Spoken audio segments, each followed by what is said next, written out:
سوا قلقدود من نبض با قل مدوغي من نبض با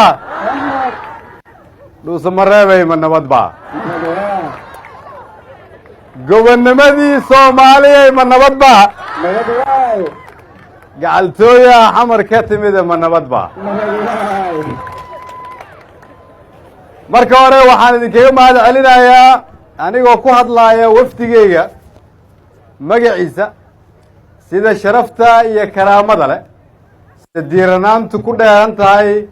oo aniga iyo wafdigeyga aada noo soo dhoweyseen idinka iyo madaxda dowlad goboleedka galmudug waa idinkaga mahad celinaynaa waa ku mahadsantihiin laga bilaabo markii aan aeroboortka ka soo degnay iyo markii aan xalay magaalada dhuusamareeb annagoo kaligeena ku tamashlaynaynay iyo hadda cid walba oo aan aragnay waxaa ka muuqday qalbi furan iyo weji furan waana ka mahad celinaynaa waana ku mahadsantihin haddii aada markhaati u baahan tihiin gogosha reer dhuusamareeb ay fidiyaan ama soo dhoweynta aada leedihiin fariintaas anaa idinka qaadaya haddii ilaaha yidhaahdo halkani waa magaalo soomaaliyeed oo qadiimi ah oo ka mid ah gobollada soomaaliyeed kuwa ugu baaxadda weyn halkan waa meeshii la oran jiray xilligii uu sayidku noolaa waa magaalooyinka leh daaradda dheer ama meeshii la dhihi jiray dahar dheer halkan aan taagannahay waxa ay ka mid ahaan jirtay inta aanay galmudug noqon galgaduud galgaduudna waxa ay ka kooban tahay gal iyo gaduud gali waa balli oo aan idiin sheegi doono gaduudna waa carrada hortiina taage fadhida aad aragtaan gaduudkaasi waa tii loogu heesay dhul gaduudan oon gogol doonahayn waa waxa dalkeenna u gaara heelaynagu gatee soo maaha waa tii ay gabdhaha soomaaliyeed dhihi jireen aan isguursanay dhulkii gobonnimada iyo galgaduud igee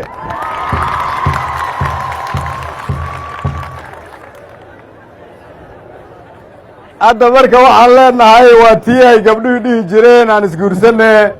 dhulkii gobonnimada iyo galmudug igee halkani waa magaaladii ay ku taallay taliskii 21aad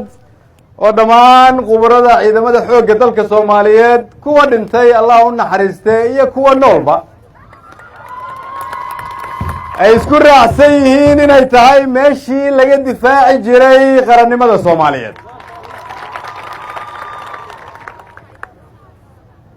difaacaasi waa uu muuqdaa waa kii shiikhu halkan ka sheegayey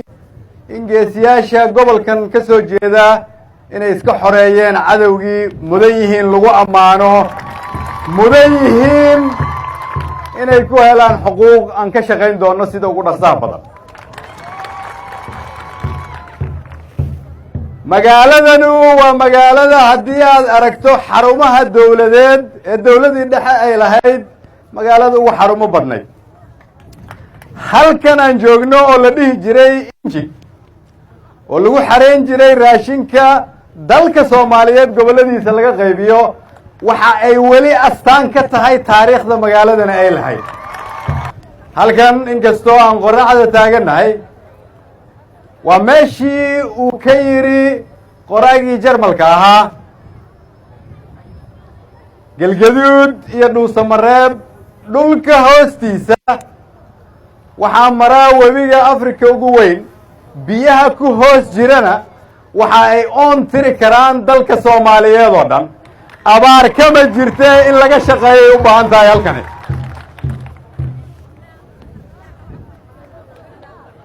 haddii aan dhulkii idinkaga sheekeeyey aada og tihiin dadka reer galmudug ka soo jeeda taariikhda ay ku leeyihiin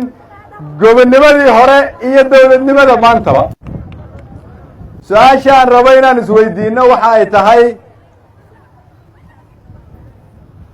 inaan ka fikirno sida ay noqonayso galmudug nabad ah midaysan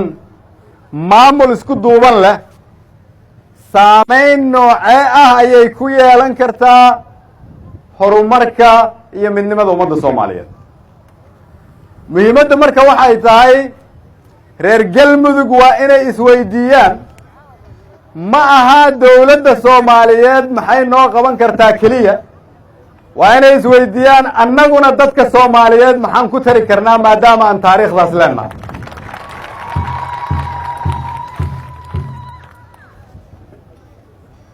waxaan aaminsanahay in galmudug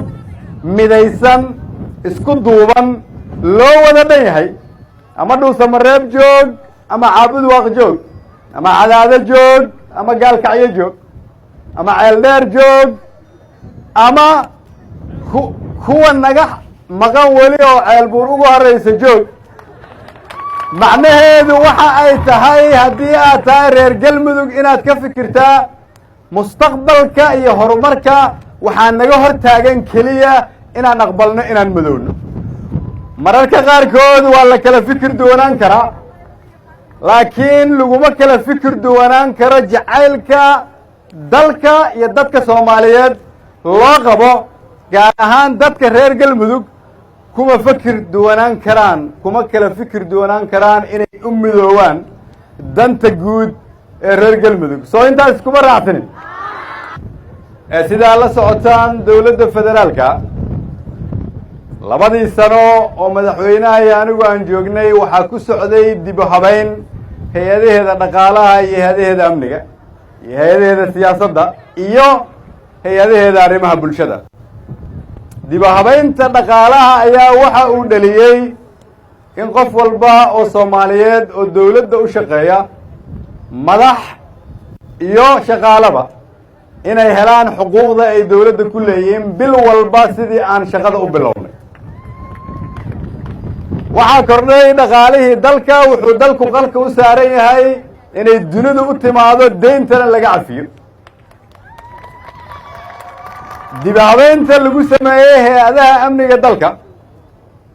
waxay iyana qarka u saaran yihiin in dalkii dib loo xoreeyo askari walba uu helo qoondada uu dowladda ku leeyahay ciidankeenna uu noqdo ciidan tayaysan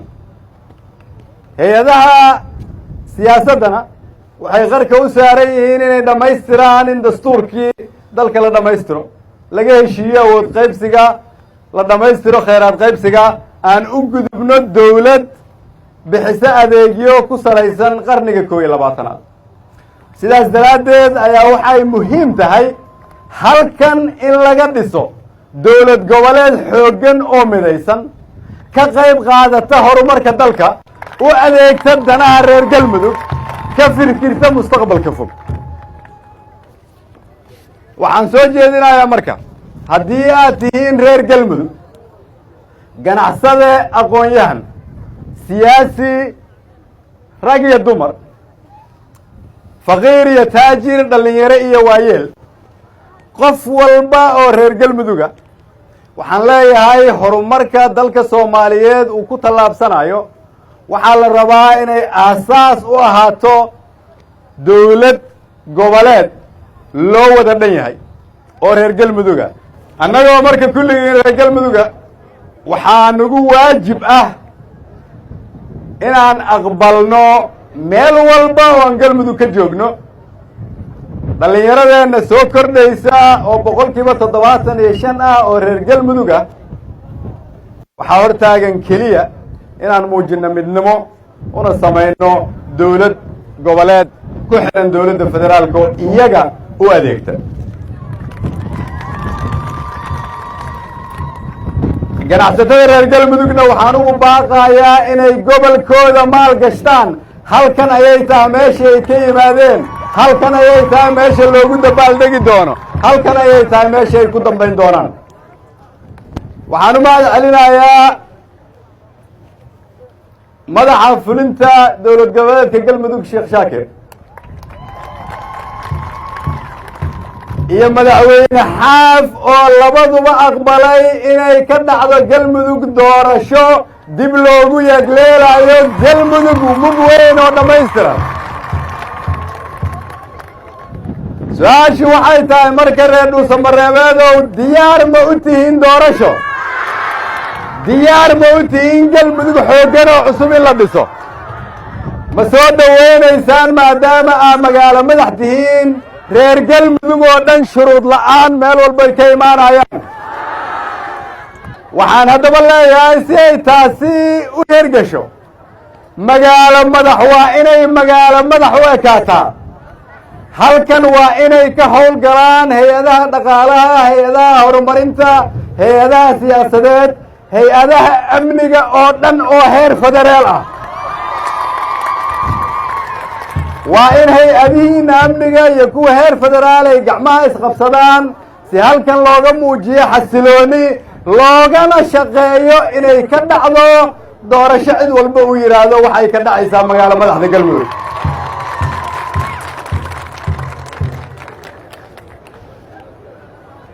waxaan idinkugu imid inaan idinkala shaqeeyo galmudug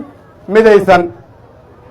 nidaamsan, una adeegta shacabka reer galmudug iyo qarannimada soomaaliyeed. gobollada dhexe oo taariikh ahaan aada ogtihiin inay ka soo jeedaan halyeeyo badan oo u soo halgamay gobonnimada soomaaliyeed, ama reer galmudug taariikhda haddii dib loo raaco reer galmudug waxa ay yihiin dad soomaaliyeed oo la dhihi karo inay qaybta ugu weyn ka ahaayeen xorriyaddii soomaaliyeed. sidaas daraaddeed 70 sano ka hor ayuu allah u naxariistay cabdullaahi ciise waxa uu soomaali iyo reer galmudugba kula dardaarmi jiray inuu yidhaahdo qabiilku waa dilaaga qarannimada soomaaliyeed. 70 sano kadib allah u naxariistay cabdullaahi ciise waxaan leenahay dadaalkii aada u soo gashay waa kaaga mahad celinaynaa, laakiin 70 sano kadib innagoo isaga xasuusanayna waxaan leenahay aan ka fogaano qabiilka, aan dhisno galmudug midaysan, aan u hiilno qarannimada, aan xasuusanno meesha aan ka nimid iyo fursadda aan haysanno. waxaan idiin ballan qaadaynaa in dowladda federaalku ay idin garab taagan tahay, ka shaqaynayso danihiinna, idinkala shaqayn doonto galmudug dhammaystiran, laakiin ma lagu shaqayn karo galmudug dhicisa. ugu dambayntii waxaan ugu baaqayaa xildhibaan walba oo halkan ka soo jeeda, senator walba oo halkan ka soo jeeda, siyaasi walba oo halkan ka soo jeeda, ganacsato walba oo halkan ka soo jeeda, iyo qof walba oo rag iyo dumara oo ku abtirsata reer galmudug. waxaa naloo xil saaray inaan u adeegno shacabka reer galmudug, nalooma xil saarin annagu inaan iska qabsanno dana gaarana ka raadino. aan dhisno dowlad goboleedkii dhammaystirnaa oo reer galmudug ay xaq u lahaayeen. waa mahadsantiin.